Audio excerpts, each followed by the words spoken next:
Higit 50 milyon pesos ang inihinalang binulsa ng isang babaeng manager ng gas station sa Maynila.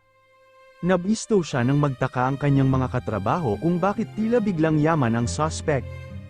Inaresto ng mga pulis Maynila ang babaeng ito na manager sa isang branch sa isang kilalang gasolinahan.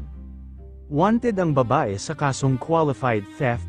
Nilimas umano ng babae ang aabot sa 57 na milyong piso na kita ng gasolinahan sa Taft Avenue. Isang taon na raw, ninanakawan ng babae ang pinagtatrabahuan niyang gasolinahan. Nabuko ang pagnanakaw ng ipaodi ng gasolinahan ng benta. For example, 800,000 po yung benta po sa loob ng isang araw. Ang dinedeposit niya lang po ay P200,000, pinipike niya po yung deposit slip. Yun po yung sinasubmit sa amin, sa kumpanya, sa company po namin. Napansin din daw ng mga kasamaan niya na biglang naging magarbo ang pamumuhay ng babae. Nakatira ito sa condo at nagkaroon ng sasakyan na hindi sapat kung ibabase sa kita niya bilang manager. Sinubukan daw ng babae na magtago pa pero wala siyang kawala sa mga pulis. Problema daw naman ngayon ang employment agency na nag-hire sa babaeng manager. Sila kasi ngayon ang sinisingil ng gas company sa 57 milyon na nadispalko ng suspect.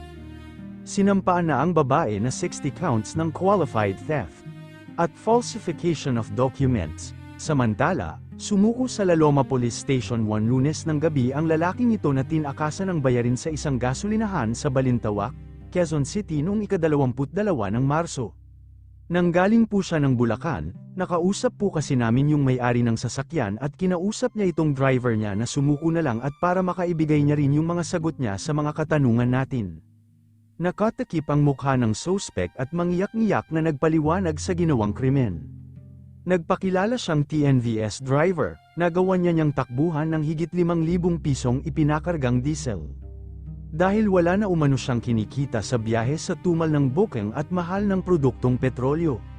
Nasa 100 piso na lang umano ang naiuuwi niya para sa pamilya. Hindi naman ako wala po umawin na pera, na humihingi po ng dispensa na nagawa ko. Napanatag naman ang loob ng biktimang comp attendant sa pagsuko ng suspect pero naghiwanan niya ng trauma ang insidente sa kanya. Trauma po, sa bawat karga ko. Kala ko kung ano na tatakbo rin po ba? Di ako mapag-focus, ilang mabubuting loob naman ang nagpaabot ng tulong sa biktima nang malamang ikakalta sa sweldo ng pump attendant ang tinakasang bayad ng suspect, mahaharap naman sa reklamong estafa ang suspect.